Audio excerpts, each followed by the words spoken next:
What's up, everybody? Welcome back to another highly combustible reaction. We're jumping the next one on our OverSimplified journey. Get over and show them all the love in the world. If you enjoy the video, already subbed up, we're smashing the like button. We're learning about the French Revolution today. Shout out to Mikhail for the request. Let's go on a journey. Now in the store, including King Louis and Marie Antoinette character pins, complete with detachable heads, just like the real thing. Just like the real thing. So I said to the Marquis de la This is already going to be brilliant. Fayette, what do you think I am? Some dirty peasant? I've never worked a day in my life. Wow, that Marie Antoinette sure is pretty. Sure is. Wouldn't want to be Prince Louis though. That's going to be a lot of responsibility when he becomes king, especially since France is in financial ruin.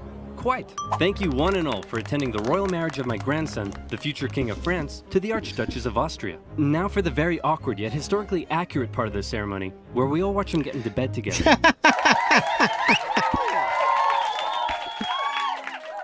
All right, now that's out of the way, let's leave the royal couple to it. You better give us an heir, you fat, ill-bred boy. Nighty-night. Sleep well. That's going to be a lot of responsibility. France is in financial ruin. You fat, ill-bred boy. Quite. That's going to be a lot of responsibility. France is in financial... Why didn't anybody make history fun like this in high school? That's going to be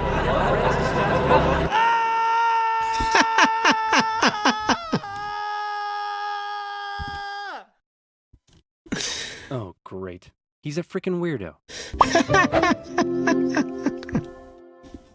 Oh, this is gonna be epic. France, the most prosperous, cultured, and beautiful nation in the world, as it had been for centuries. An exquisite social culture, with the king and the upper classes throwing crazy parties every night, enjoying high living and fine dining. Who cares that they were only able to do so off the backs of the hard-working, starving poor? What are they gonna do? Revolt? It's gonna be almost impossible not to stop this video as we go through it, because some of these things are just so damn creative. The frog with thigh-high stockings on? They're only 80% of the population. No, life in France is great. What's that, France? You want to go to war with Britain and increase your power? Go for it, little buddy. You do you. You do you. And you lost. Now you're in severe financial debt. We have no money. What do? Should we stop partying? Heck no. Party harder. That's okay. The peasantry will pick up the slack. They were created by God to do all the work, and you were created to reap all the benefits and party hard. That's just how society works, and we've all just accepted it for centuries. Why? Why what? Why do the nobility get to be all rich and stuff? Just because they were born... It almost sounds like the same thing we talk about today. I'm just... into it? And the rest of us schmucks just have to accept that? Hell, why do we even need a king? Who decided that? It all just seems very unfair and unequal, and I, for one, am starting to question it. Wow, that's very enlightened of you.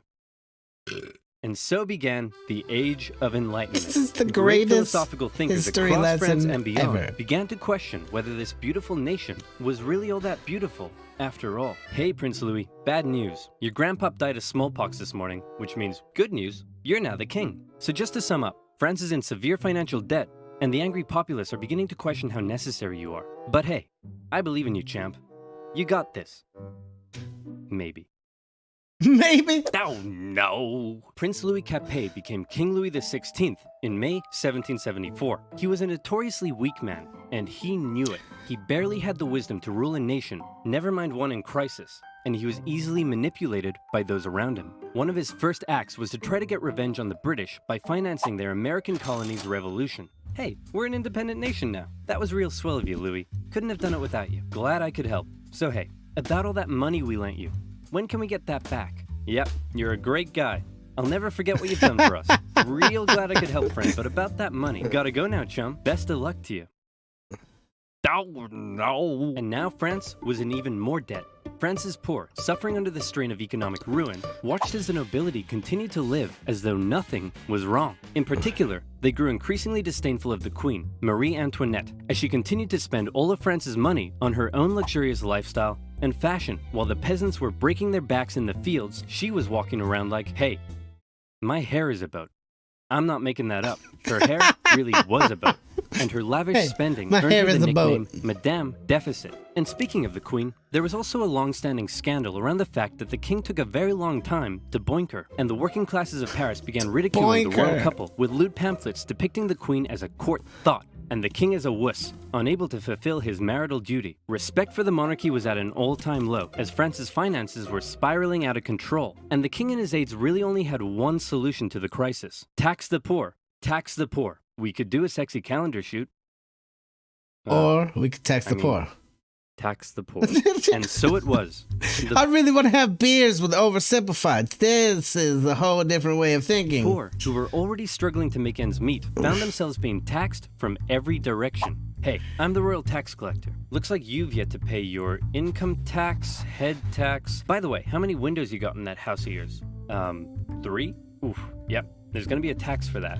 Hey, your local priest here. Have you paid your church tithe yet? Well, at least this one. Everybody wants your money. Some things never change. God, I think this year God wants me to buy a new swimming pool. Hey, private tax collector here. Oh, and I brought some goons with me. Just a few quick questions. How much salt did you buy this year? About 7 kilos, I think? Yep. Okay, there's gonna be a tax for that. Oh, what's that over there? And that's extra salt I held over from last year, so I wouldn't have to buy as much this year. Oh, yeah, there's a tax for that. And what are you doing with all this salt? Well, obviously cooking. On the table. Yep. And preserving fish and meat. Oh no. Yep. And there's a tax for that. Hey, how old is he? He's 9. And so he's purchased his required amount of salt for this year, right? What? No, he's 9. Uh-oh. Sorry, little Timmy. Looks like I'm gonna have to tax you for that.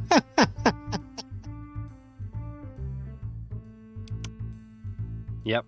Salty. There's going to be a tax for that. And that's not all. A huge portion of the peasants' harvest had to be given up. And there was also the labor tax, where peasants were required to work a certain number of days for their local lord without pay. Obviously, people weren't too happy with these taxation policies, and the aggressive nature of these private tax farmers sometimes even escalated to violence. In particular, though, the people really hated how inconsistent the taxation rules were across the nation, and also the fact that the first 2 estates often had to pay very little, if any tax at all. And so, the anger continued to grow. France had a population that was just about ready to explode. What could push them over the edge? How about a touch of natural disaster? A series of harsh summers and winters left the peasants' harvests in ruin, meaning they had no food or money, and the cost of bread skyrocketed. Of course, the upper classes had massive stocks of grain and wheat, so they were virtually untouched by this new crisis. But now the poor really were starving, and they began to riot.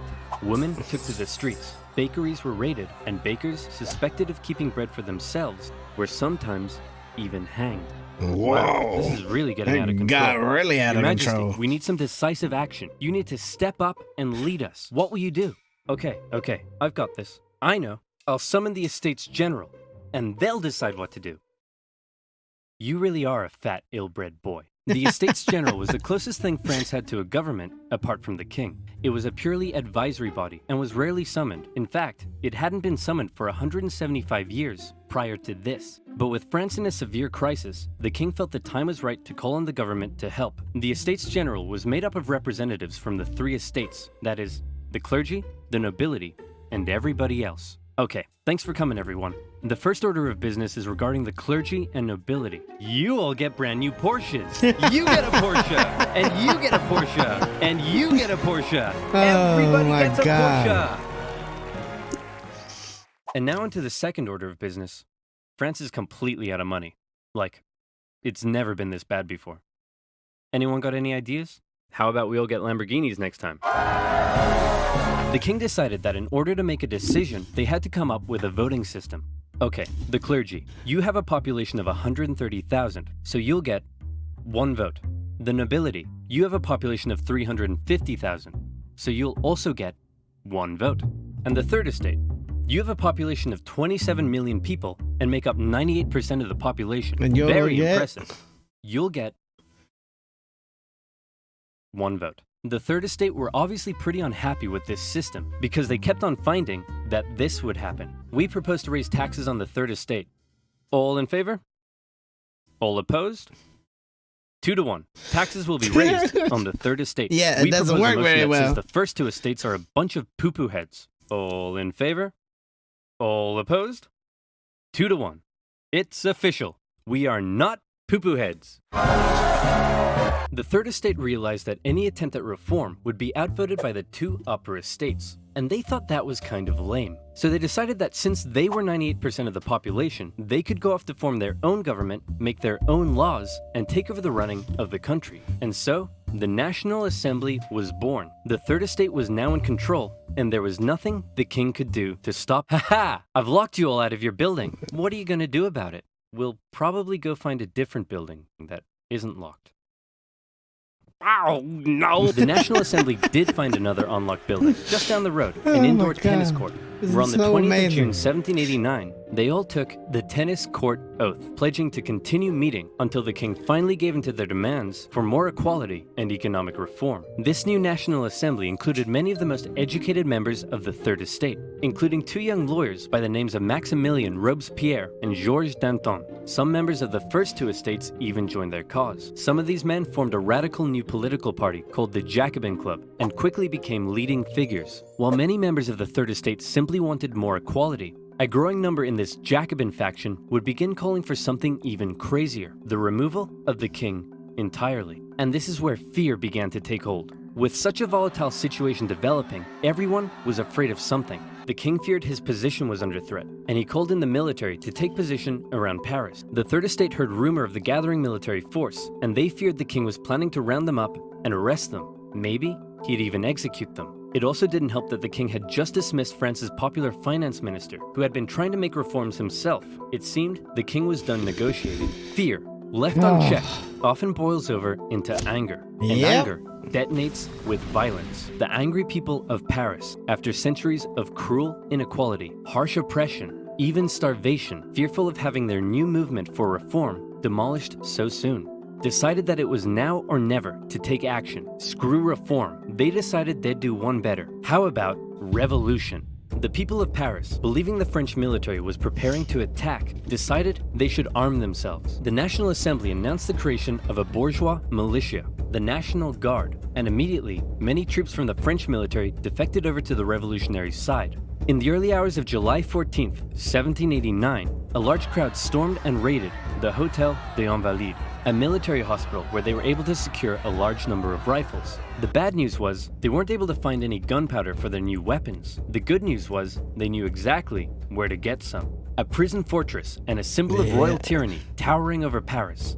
The Bastille. Mid-morning, the crowd gathered around the Bastille and demanded that the man in charge, Governor Delaunay, surrender the prison and hand over the gunpowder. Obviously, Governor Delaunay was like, no way. So he stalled for time by inviting a few members of the crowd in for negotiations. The crowd, still waiting outside, quickly became impatient, and before long, they stormed the fortress, taking on the French troops inside. Your Majesty, we've received word that the people have surrounded the Bastille. Governor Delaunay will hold them off. No need to worry. Actually, Your Majesty, it appears the crowd is now headed away from the Bastille. You see? What did I tell you? Clearly Governor Delaunay has defeated them and has them on the run. No need to worry. Your Majesty, isn't that Governor Delaunay's head on a pike? Well, that's great. Clearly, Governor Delaunay has taken on the form of a bodiless pikehead deity, and the people are so enamored with him, they're parading him around the city. No need to worry at all. When the National Assembly heard about the violence that had taken place, they had two options. Either one, they denounce it and try to carry on the revolution using peaceful means, or two, they say, damn, you stuck his head on a pike? That's pretty hardcore. And we love it. Incidentally, they went with option number two. Some historians believe this reaction paved the way for the utter violence and bloodshed that would become the legacy of the French Revolution. This widespread acceptance of violence during the Revolution is also largely credited to the writings of a certain Jean-Paul Marat, a man of science with a horrible skin condition that kept him confined to a bathtub. He began writing a radical newspaper he affectionately named The Friend of the People. Citizens of France, be very afraid. Given the chance, the king and the nobility won't hesitate to massacre us all. The solution is simple. Execute them. Kill every last one of them. Cut off 1,000 heads, and if that's not enough, from the cut bathtub! off 1,000 more. Oh, hey, Mr. Squeaky. What are you doing down there? You're so cute. Aw, I love you too, Mr. Squeaky. Mwah. Now, where was I? Oh, yeah. Kill them all. It became one of the most popular publications in Paris during the Revolution and succeeded in spreading ever-increasing fear and anger among the people. In August, leaders of the National Assembly, with help from a certain Thomas Jefferson, adopted the Declaration of the Rights of Man and of the Citizen, an incredible document that guaranteed liberty and equal rights to all men. And when I say men, I mean men.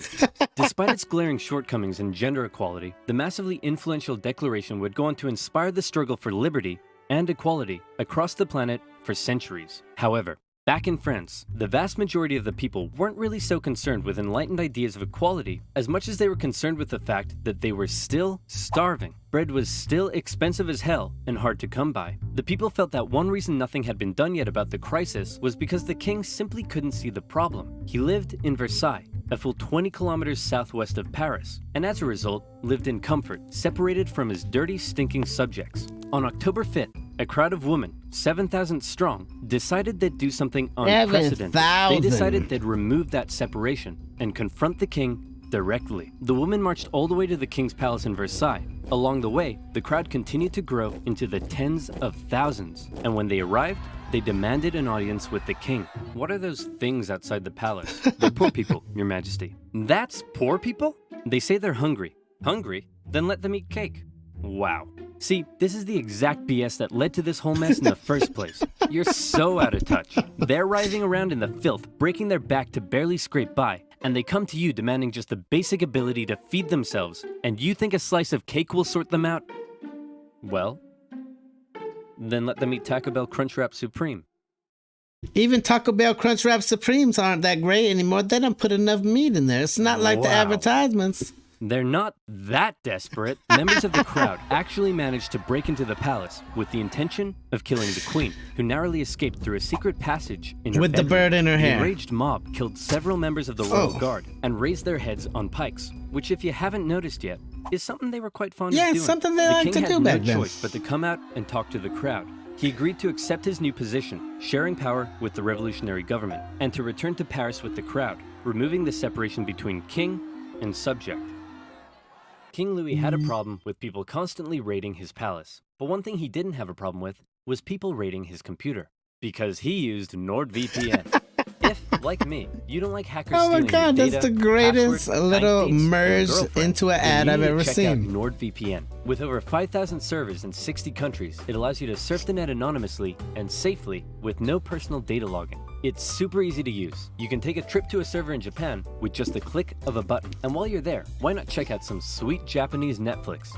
Or maybe you want to watch a certain OverSimplified video that for some reason has been blocked in your country. Well, with NordVPN, you can. For some NordVPN gives reason. you access to super fast servers and much more. And if you're not happy with it, it comes with a 30-day money-back guarantee. Get NordVPN now by clicking the link below, nordvpn.com/oversimplified, and get an amazing 75% off. That's only $2.99 per month. That's pretty amazing. That's a hell of a deal. For a limited time. And you'll also be helping to support my channel. So again, that's nordvpn.com/oversimplified.